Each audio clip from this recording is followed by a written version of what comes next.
10 years at Human Rights House Foundation. I don't know exactly what to say, but to think that there are many friends out there that I'm thinking of on a daily basis. I won't say any names because I would forget too many people. But then there is more than building up an office in Geneva or Brussels, having a more sustained advocacy program that we also achieved over 10 years. There is memories around 3 in particular events that I think Human Rights House Foundation was quite good in. And in particular in the way we were flexible around it. And the first one that comes to mind was our work on Euromaidan, and then the whole work on Crimea, when from November 2013 on, we were present with our partners who were basically demonstrating peacefully in Kiev. And as the situation got worse and worse, we remained engaged with them, supported them in the ways they needed, and were also able to kind of help them in gathering international attention when really there wasn't much attention around what was happening in Ukraine. And I remember us helping an organization to put out a report on the behavior of what is called the Berkut units in Ukraine, these special elite forces, which we now know were the ones who used true bullets to shoot on, with snipers, shoot on protesters, including those protesters that were wearing red crosses. What we were able to do then was to turn around resources, turn around our staff also to actually be present and be able to support partners who at the time had little attention, and with them the invasion and the annexation of Crimea, our ability to kind of highlight the human rights evolution in Crimea since the Russian invasion, what I think was also again one of these events when we turned around our attention to a new evolution of the situation. The second event that comes to mind is obviously the crackdown in Azerbaijan in 2014, when almost everybody we worked with was in prison or had to flee the country or had to go into hiding.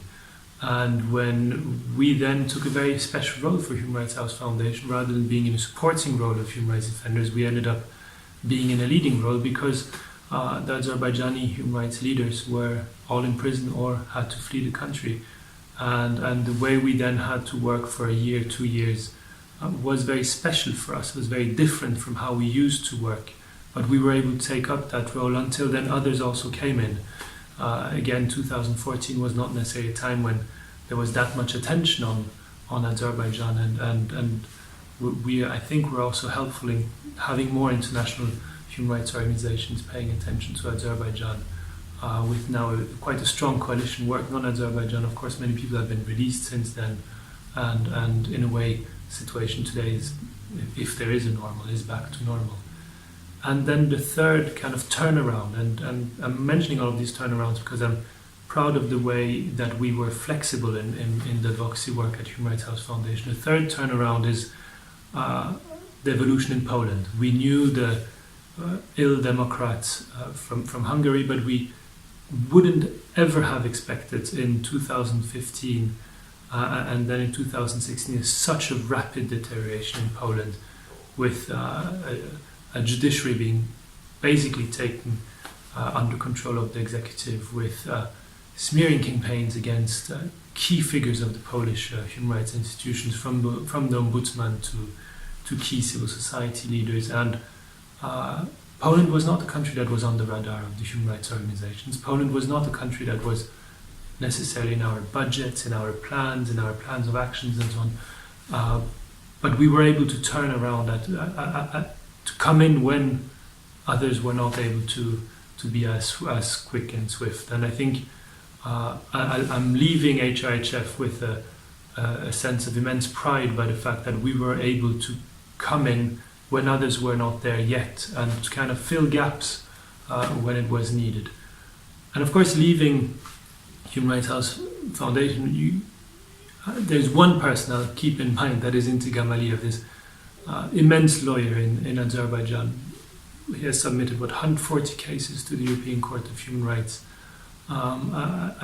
Years back I liked to say, if you like Amal Clooney, you love Intigam Aliyev, a man who has defended so many and who has then been taken to jail solely and exclusively because he was defending too many people, because he was going too much to the European Court of Human Rights. He ended up in prison, a place he should have never been at other than to visit his clients. And it's not just by chance that people in Azerbaijan call him the master, meant as in the teacher, as in the one we will follow guidance from. And what is interesting now in the shift from Human Rights House Foundation to Penal Reform International is that I happen now to meet this other figure, although he already passed away, but who has a very similar story to Intigam Aliyev. Ahmed Otmani, who is the founder of PRI, has also been a political prisoner, has also been in jail when he should have never been. And Intigam and Ahmed share that when they came out of jail, both of them didn't speak about themselves. What they saw in jail, what happened to them in jail, both of them, we know that they haven't had the wonderful conditions in jail, but both of them turned and said that actually the common prisoners have way worse conditions than the political prisoners. That actually what we should all be paying attention to is the hundreds, the thousands that are sitting in too small jails, that are not being provided either enough or quality food, that do not get to see their lawyers as they should, that do not get even minimum legal advice, for example, on how to put a bail paper together. And those two individuals, and Intigam I haven't seen in a while, Ahmed I obviously never met, are inspiring because they look at how normal people who are not human rights defenders, who are not lawyers, who are not these extraordinary activists, but how normal people who are confronted with the criminal justice, how they get their way through. And at PRI, I don't only meet a similar figure, I also meet similar ways of engagement. This idea of Human Rights House that the work in a country has to be long-term is the very core, it's almost a founding principle of PRI, that to make change happen, it is over a very long time. Changing the criminal justice is not only changing a law, not only changing a practice, not only just educating somebody, it is also changing the minds, it's changing the way the people refer to the justice, it's changing in a way, the kind of social culture around the notion of what to do with our offenders. And that takes a very long time. So the founding kind of principle of PRI, I found what is also somewhere at the heart of Human Rights House, which is that we remain in place, we remain engaged. We believe that change is slow but will come, and that we are able to have a long-term impact if we're able to have some kind of inspirational role with the culture in the country and in the minds of the people. All of that to say that 10 years at Human Rights House Foundation have been absolutely fantastic. Have met so many admirable people, and that now is just a continuation of a journey. And there's so much in common in the two organizations, apart from me, that I think we will definitely grow closer over the years.